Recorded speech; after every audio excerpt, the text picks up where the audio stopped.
AALIYAH here, and today I will be reading Mr. Wolf's Pancakes.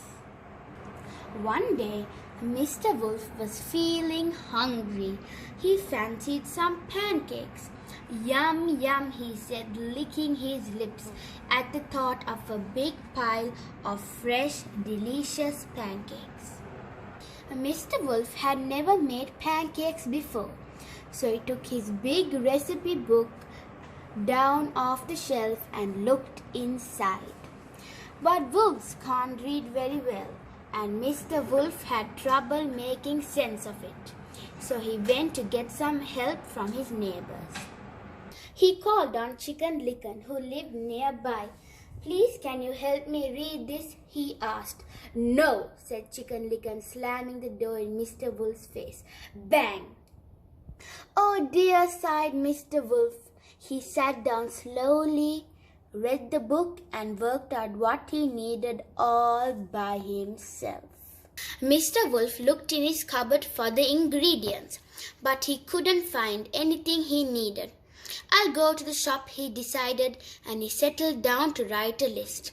But wolves aren't very good at writing, so Mr. Wolf called on Wee Willie Winkie.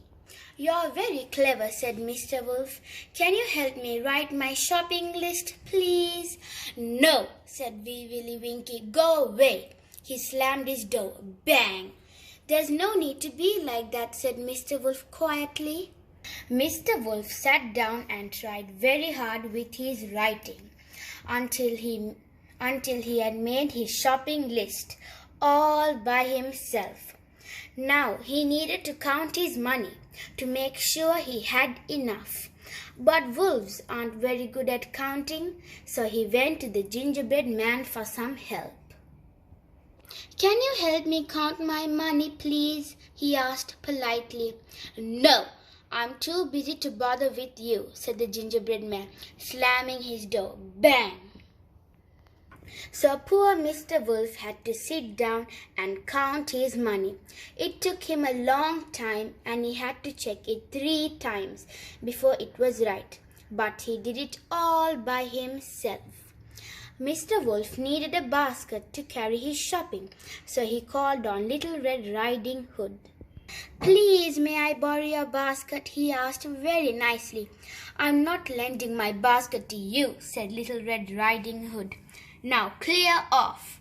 So Mr. Wolf set off to the shop without a basket. "I'll manage," he said. Mr. Wolf went to the shop.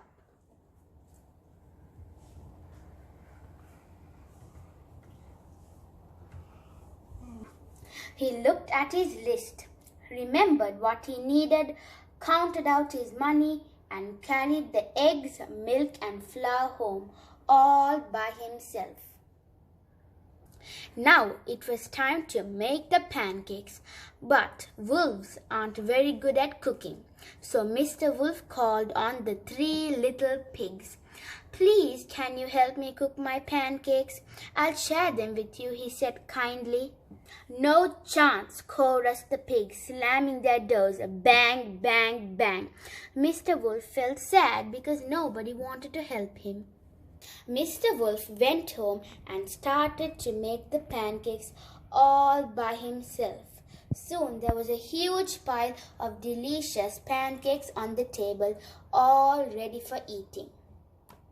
Now, as Mr. Wolf had been making his pancakes, a lovely smell had drifted out of the kitchen. All his neighbors could smell it, and it made them feel very hungry. They wanted some pancakes too. They decided to try their luck. So they knocked on Mr. Wolf's door. "Give us some of your pancakes," said the rotten lot. "Why should I give any to you?" said Mr. Wolf. "Not one of you would help me." "We'll help you eat them," replied Mr. Wolf's neighbors nastily. "Anyway, we're not going away until you give us some." Mr. Wolf thought very hard for a moment. There was only one decent thing to do. "Oh, very well then," he sighed. "You had better come in."